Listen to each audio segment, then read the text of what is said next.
بات اس وقت کی ہے کہ قدیم زمانے میں ایک غریب پریوار رہا کرتا تھا۔ اس پریوار میں ایک آدمی تھا اور اس کا بیٹا تھا۔ وہ پیشے سے لوہار تھا۔ اس آدمی کے گھر میں 2 ہی کمرے تھے۔ ایک کمرے میں وہ باپ بیٹے رہتے تھے اور جو دوسرا کمرہ تھا اس میں اس کا ایک گھوڑا رہتا تھا۔ ایک ایسا گھوڑا جس کو لوہار نے بچپن سے پالا تھا۔ جب وہ گھوڑا چھوٹا تھا تو اس کو کسی نے تحفے میں دیا تھا۔ حالانکہ اب وہ گھوڑا تو جوان ہو چکا تھا اور اس کی خوبصورتی کے چرچے دور دور تک تھے، کیونکہ وہ ایک بہت ہی اعلیٰ قسم کے درجے کا گھوڑا تھا۔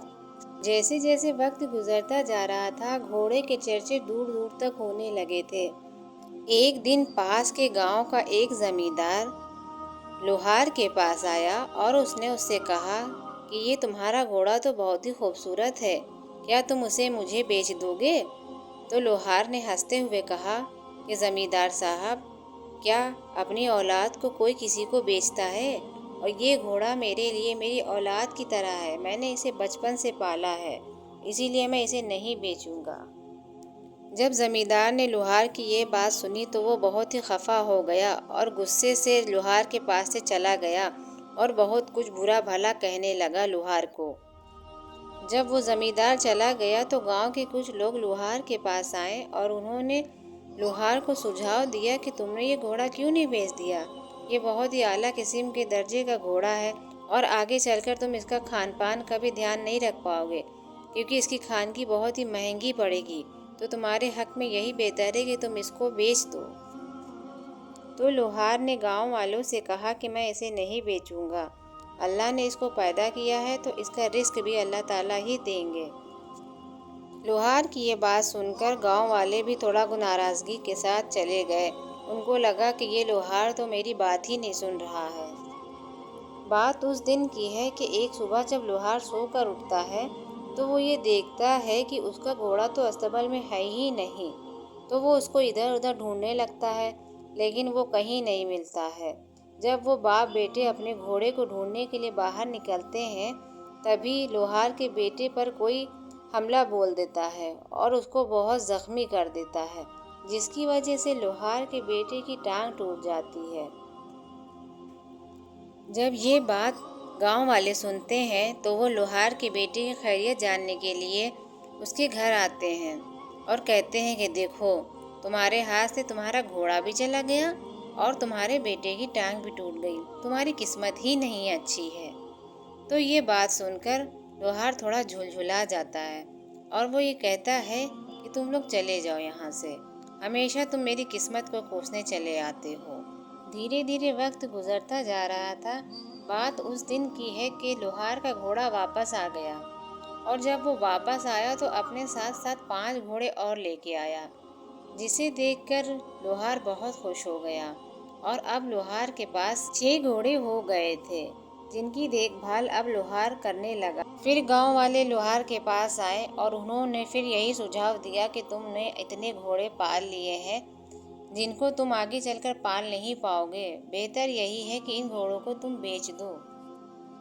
لوہار نے گاؤں والوں کی باتوں کا کوئی جواب نہ دیا، پر جیسے جیسے وقت گزرتا جا رہا تھا ایک دن ایک حادثہ ہو گیا۔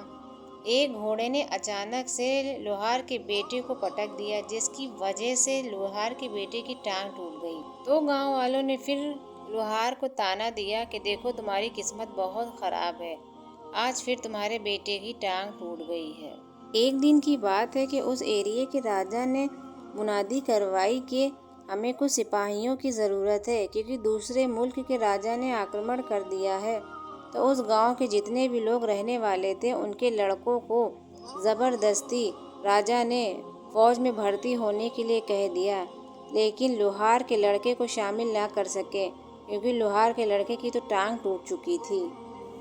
اس بات پر گاؤں والے پھر لوہار کے پاس آئے اور انہوں نے کہا کہ اس جگہ پر تو تم بہت خوش نصیب نکلے کہ تمہارے بیٹے کی ٹانگ ٹوٹ جانے کی وجہ سے اس کو فوج میں بھرتی نہیں کیا گیا اور ہمارے بیٹے کو فوج میں بھرتی کر لیا گیا ہے، پتہ نہیں ہمارے بیٹے واپس آئیں گے کہ نہیں آئیں گے۔ باتیں سن کر بوڑھے لوہار نے گاؤں کے لوگوں کو سمجھایا کہ اللہ پر یقین رکھو، سب بہتر ہوگا۔ خیر جیسے جیسے وقت گزرتا جا رہا تھا،